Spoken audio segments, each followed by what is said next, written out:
오늘 우리에게 주신 하나님의 말씀 사도행전 6장 8절에서 15절까지입니다. 서로 교독합니다. 8절 스데반이 은혜와 권능이 충만하여 큰 기사와 표적을 민간에 행하니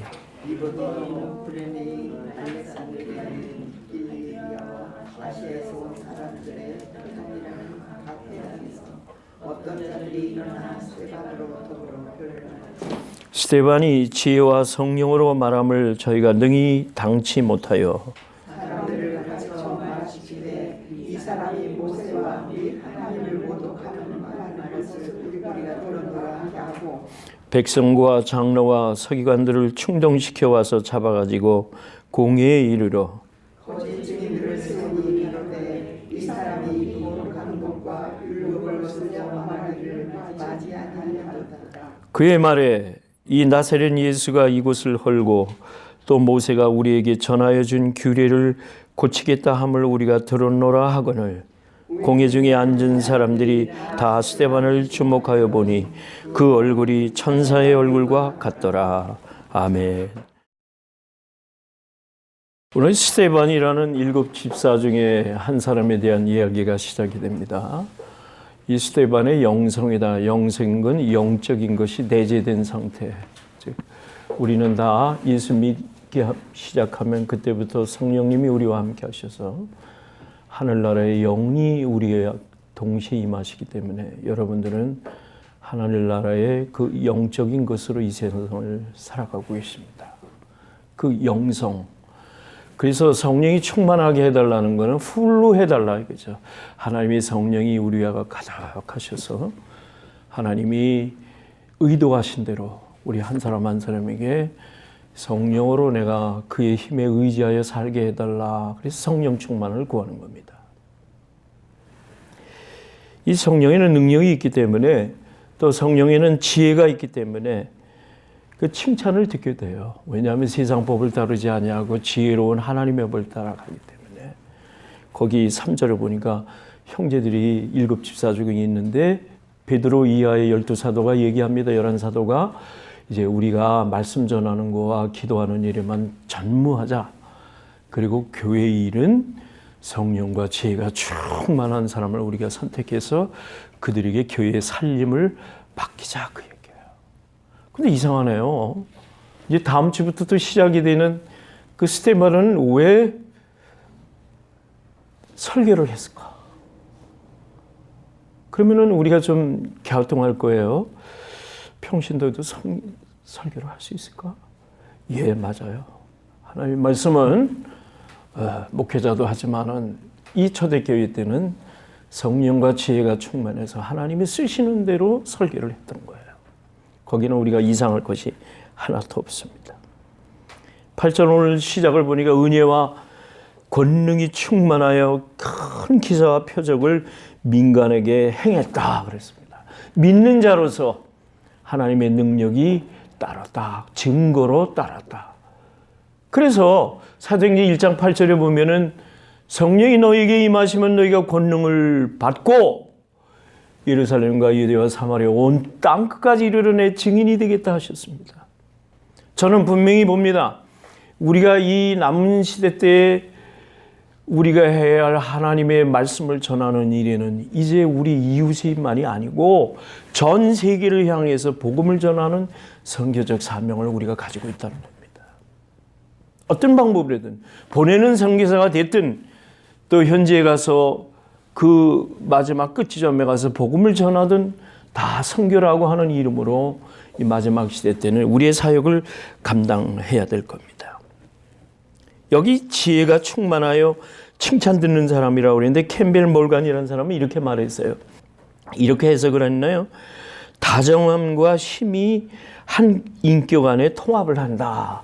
다정하고도 하나님의 공급하시는 힘으로 그 인격에 통합된다. 자, 우리가 궁극적인 목적은 사랑하는 사람이에요. 우리는 사랑하는 데 있습니다. 아무리 그래도 우리는 하나님께 감사하고 또 우리는 서로 사랑하는 속성이 우리 성도로서 가져야 할 아주 기본적인 겁니다. 오늘날 저도 주변에 많은 교회가 문제가 있다는 이야기를 들어요. 교회는요, 직책을 맡았다는 게 계급이 아니에요. 오히려 거꾸로 디모데에게 얘기하신 걸 보면 바울이 위로 올라가서 더 섬기는 자가 되라는 거예요. 섬김에 있다는 거예요. 이상합니다. 왜 파당을 짓고 그런 일들이 지금 여기서 일어나고 있는가? 그래서 우리들은 한 분 한 분이 교회라고 하는 하나님의 집에 우리에게 맡겨주신 대로 겸손하게 내 책임만 다하면 되는 거예요. 그게 교회입니다.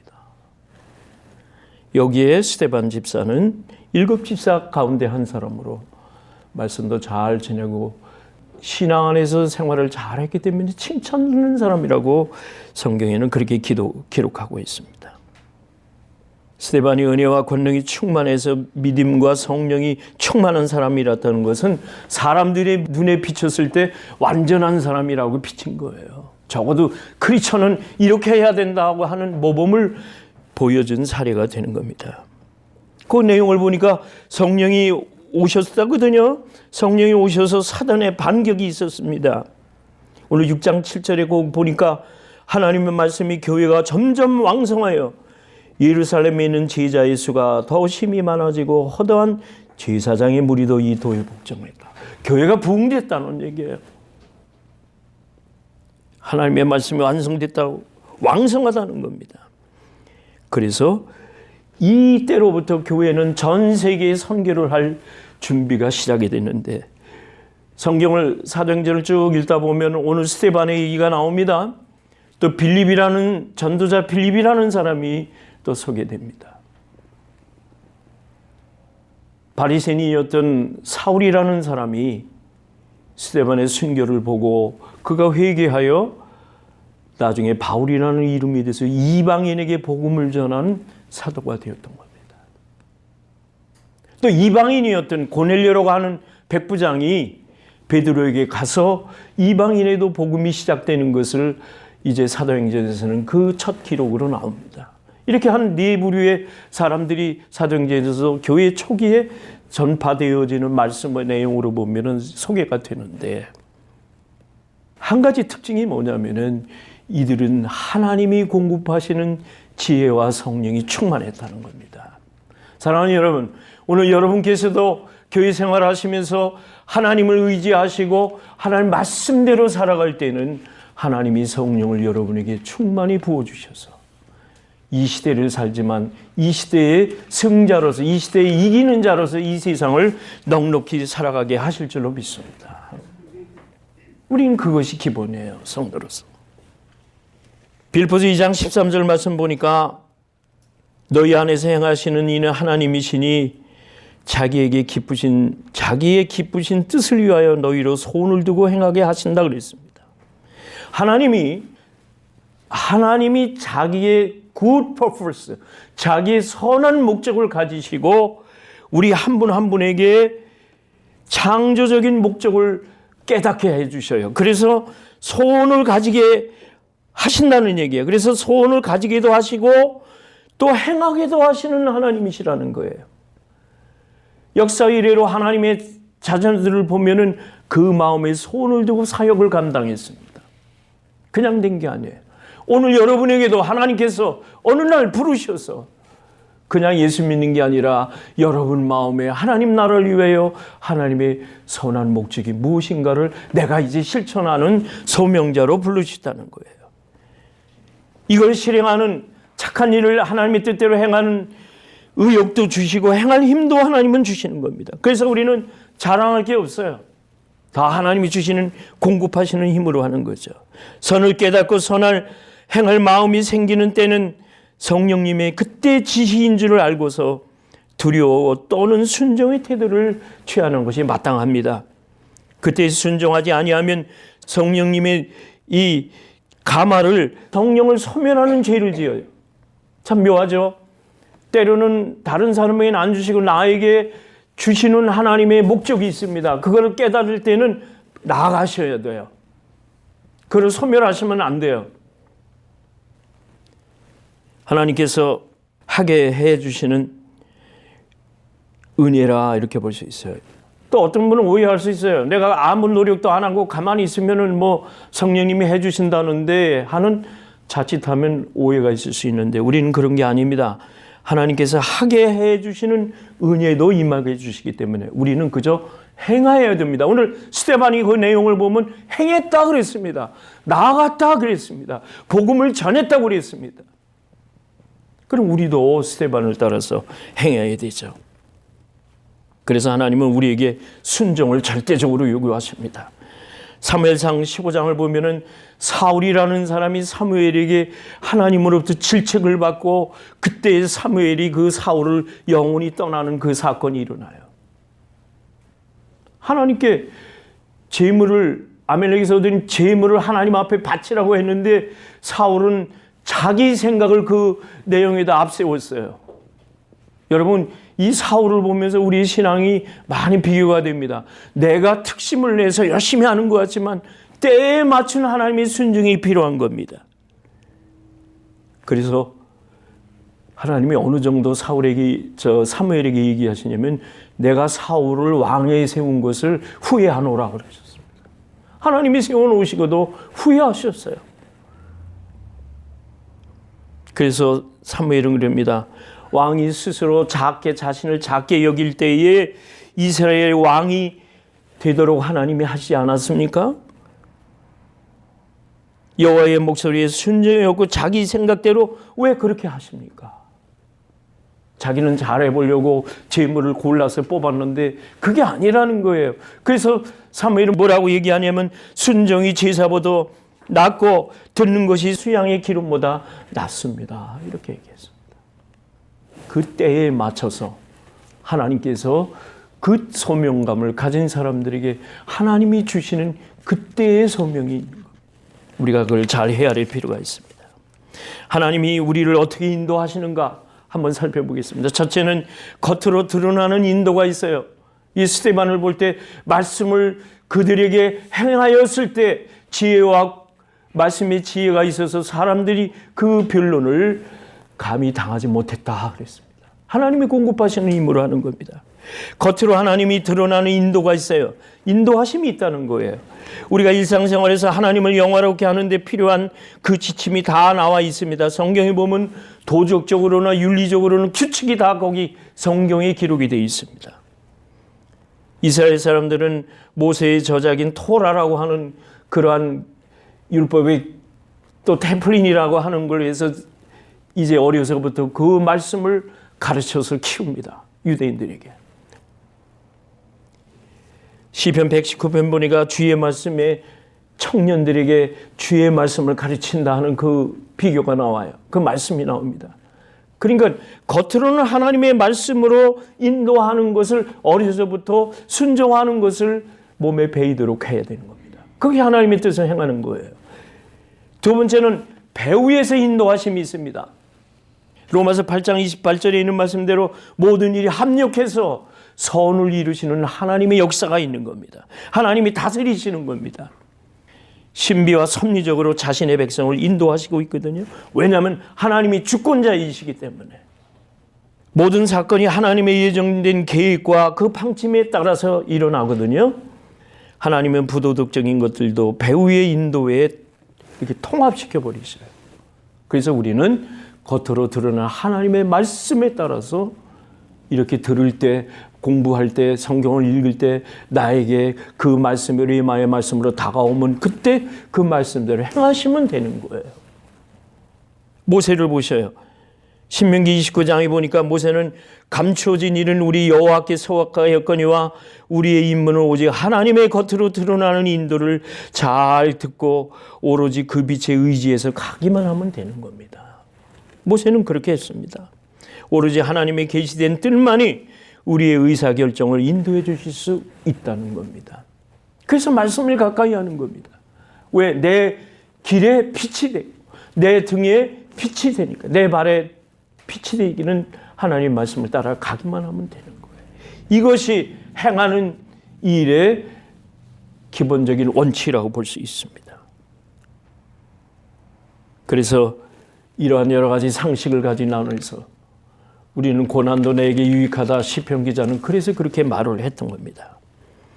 요한복음 4장에 보면 예수님도 그런 말씀을 하셨어요. 나의 계명을 가지고 지키는 사람이라야 나를 사랑하는 자다. 나를 사랑하는 사람은 내 아버지께 사랑을 받을 것이요 나도 그를 사랑하여 그에게 나를 나타내 줄 것이다. 예수님이 그렇게 했습니다.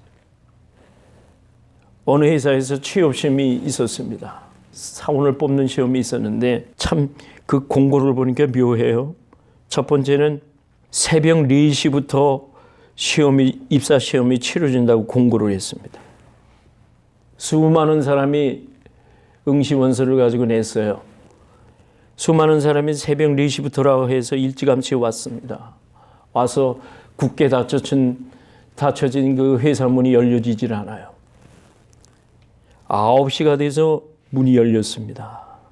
많은 사람들이 불평을 하고 불만을 갖고 웅성거리다가 어떤 사람은 되돌아가 버렸습니다. 면접시험을 치릅니다. 참 그 질문이 가관이었어요. 무슨 질문이 나오냐면 첫째는 한국의 수도는 어디 있습니까? 한국의 수도는 어디에? 서울이잖아요. 사람의 손가락은 몇 개입니까? 우리나라 대통령의 이름은 누굽니까? 이게 시험 문제였어요. 며칠 뒤에 응시했던 사람들에게 몇 명에게만 합격 통지가 왔어요. 근데 이렇게 회사에서 이렇게 말을 했어요. 저희 회사 입사시험에 합격하신 것을 축하드립니다. 당신은 몇 가지 테스트에서 좋은 성적을 얻었습니다. 첫째, 당신은 시간을 잘 지키셨습니다. 당신이 4시 정각에 온 것을 우리는 다 보았습니다. 두 번째, 당신은 인내심을 가지셨습니다. 5시간 동안을 잘 인내하신 것을 우리는 살펴보았습니다. 세 번째, 평범한 질문에 짜증나고 힘들겠지만 이 질문에 성실하게 그리고 온화하게 대답하여 성격적으로도 원만하신 것을 확인했습니다. 그러면서 마지막에 이런 말을 썼어요. 우리 회사에서 방침이 있는데 그 3가지 방침이 있습니다. 첫째는 시간을 잘 지키느냐. 두 번째는 얼마나 오래 견디느냐. 세 번째는 원만한 성품을 가지고 있느냐. 이게 그 회사의 방침이자 입사시험의 내용이었습니다. 나는 아까 사울에게 하나님이 사무엘을 통해서 말씀하신 거, 작은 것에 충성했을 때, 작은 것에 스스로 나를 낮추고 여겼을 때 하나님의 왕으로 쓰지 아니하셨느냐.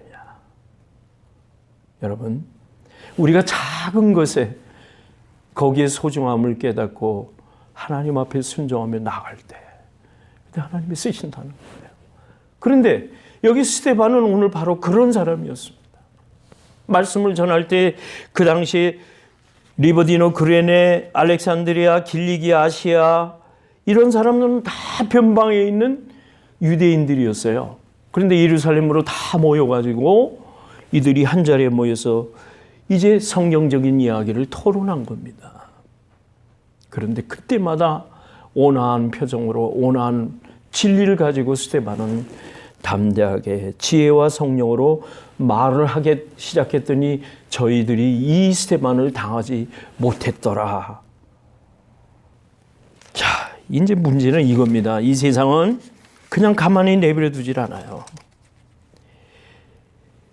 능히 당하지 못하는 것을 보고 율법적인 사람들은 그 스데반에게 그냥 물러나지를 않았으며 사람들을 가르쳐 말시키되 그때부터 중상모략을 시작합니다. 여러분, 율법적으로 복음적으로 율법적으로 이렇게 대비해 보면은 참 걸릴 일들이 많아요. 율법적으로만 해석하면은 스데반이 얘기하는 복음적 설교가 복음적 내용이 다 걸리는 얘기예요. 보셔요. 예수님 오실 때까지 율법은 그 내용으로 볼 때 복음에서 율법이 말씀의 완성이 되는 거거든요. 그러니까 바리새인들이 볼 때는 예수님도 그래서 십자가에 달리신 거예요. 율법적인 해석을 하면은 모세의 율법을 지키지 않는다 하여 그것이 이유가 됐던 거예요. 여기 스데반도 똑같았습니다. 교회라는 것이 이제 예수님 이후에 예수님이 승천하신 후에 교회가 탄생됐는데 그때까지만 해도 이 공회에서 일어나는 일들이 다 바리새인 율법적으로 보면 다 그것이 걸리는 얘기예요. 그래서 우리가 아까 7절에서 봤지만 제사장의 무리도 이 도에 순종했다고 그랬거든요. 그러니까 변화가 일어날 때에는, 하나님을 믿는 하나님의 세계에서 변화가 일어날 때는 이걸 못하고 옛날 것을 고수하는 사람들은 이 복음적인 스데반을 가만 내버려 두지를 않았어요. 여러분, 노예 생활에서 자유롭게 된 유대인들이 예루살렘에 와서 그들이 파악을 못한 것이 있어요. 영감과 지혜로 말해주는 스데반을 그걸 이해를 못한 거예요. 노예가 자유롭게 될 때는요, 완전 자유를 못 누리는 겁니다. 인간은 성격적으로 오랜 동안에 이 종살이를 하고 노예 생활을 하면요, 자유를 줘도 그 자유를 못 누리는 거예요. 그것이 사람의 본래의 생태적인 그 이유가 된다고 그럽니다. 여기 복음 안에서 영적으로 자유로움을 얻게 해주는 복음적 설교를 했는데 이것을 받아들이질 못하는 거야. 그러니까 노예적 근성으로 살아갈 수밖에 없는 거예요. 그러면서 이 바리새인들이, 종교인들이 뒤에서 이들을 가지고 또 공작을 펴는 겁니다. 예수님이 누가복음 21장에 보면 그런 말씀을 했어요. 내가 너희 모든 대적이 능히 대항하거나 변박하지 못할 말솜씨와 지혜를 너에게 주리라. 변명하지 마라 말이죠. 미리 연구하지 마라. 변명할 걸. 그때마다 성령이 내가 대적할 그 말씀을 성령이 인도하여 주시겠다고 그랬습니다. 오늘 스데반은 바로 그러한 예수님의 말씀이 그대로 실천됐던 거예요. 이 꽉 막힌 사람들에게, 복음에 대해서 이제 예수님이 이 땅에 오신 목적을 알지 못하는 사람들에게 스데반은 그래도 진리를 바로 전했던 겁니다. 공개적으로 토론이 좌절되자 스데반과 그 반대하는 사람들은 중상모략할 운동을 시작했어요. 그래서 뇌물을 준 겁니다. 백성과 장로와 서기관들을 충동시켜서 그 스데반을 잡아가지고 공회로 끌고 갔습니다. 그리고 거기 거짓 증인들을 세웠습니다. 여러분, 이 거짓의 위증죄는 정말 무서운 거예요. 세상의 법도 위증죄는 그 굉장히 무서운 죄인 겁니다. 이제 신앙적으로 이렇게 위증의 죄를 이 사람들이 세웠어요. 율법을 거스려 말하기를 맞이하지 아니하는도다, 이렇게 충동을 했습니다. 뇌물을 받고 이 사람들이 그렇게 했던 겁니다. 왜냐하면은 우리가 아침 예배 직전에 신령과 진정으로 예배한다 할 때 신령과 진정으로 예배하는 처소가 얼마나 많이 있겠어요. 꼭 회당에 들어가서 구약에처럼 제사를 드리며 그렇게 예배할 때가 아니라는 거잖아요. 예수님이 돌아가실 때 휘장이 갈라졌잖아요. 그는 온 어느 곳에 두세 사람이 모인 곳에서는 내가 모인 곳에는 나도 너희와 함께 하시겠다는 예수님 말씀대로 신령과 진정이 있는 그 예배터에는 어느 곳도 가능하다. 그것이 이 신약시대 때의 교회관인 겁니다. 그런데 구약은 그렇지 않잖아요. 이러한 내용을 들어가면서 이제 스데반을 중상하고 모략을 시작했던 겁니다. 스데반의 말에 의하면, 이 사람의 말에 의하면 나사렛 예수가 이곳을 헐고 모세가 우리에게 전해준 규례를 고치겠다 함을 우리가 들었다. 예수님이 당하신 그 고통을 똑같이 스데반은 이제는 그 반대자들 위해서, 그들에 의해서 그 모욕과 능욕을 당하기 시작했던 겁니다. 자, 그때 여기 15절 마지막 증을 보니까 천사의 얼굴과 같더라고 그랬습니다. 그 공회 중에 참석한 사람들이 스데반을 주목하여 봤더니 그 곤란을 당하면서도 어찌하여 스데반의 얼굴이 저렇게 천사의 얼굴과 같았을까? 여러분, 평강과 예수 사랑의 기쁨이 넘치면은요, 극난한 곳에 갖다 놓아도 그들은 평강과 기쁨이 넘치는 겁니다. 왜? 예수님의 성령이 함께 하시기 때문에. 왜? 죄의 용서를 받은 것을 확신하기 때문에. 하나님의 우주적인 보호를 비록 육신은 죽더라도 내 영혼은 영생의 은혜를 입었기 때문에 천사와 같이 얼굴이 빛나는 겁니다. 기쁨이 넘치는 겁니다. 평안한 겁니다. 모세도 하나님 앞에 섰을 때 그가 천사의 얼굴과 같다고 그랬습니다. 사랑하는 여러분, 오늘 우리가 그 영적인 스테반의 영성과 같이 우리도 오늘 이 시간에 교회 안에서 하나님의 능력으로, 성령의 능력으로 힘입으셔서 이 세상 살아가시면서 스테반의 신앙이 바로 여러분의 신앙이 되시기를 주의 이름으로 축원합니다. 사랑하는 하나님 아버지, 감사합니다. 초대교회가 이루어지기 시작할 때 그 스테반인 집사는 예수를 알았고 예수를 믿었기 때문에 복음을 전하는 일에 천사의 얼굴과 같이 어려운 데에도 그는 당당하게 하나님의 이름으로, 예수의 이름으로 섰습니다.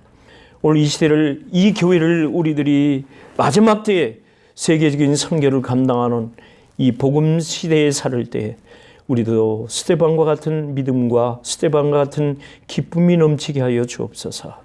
예수님의 이름으로 기도합니다. 아멘.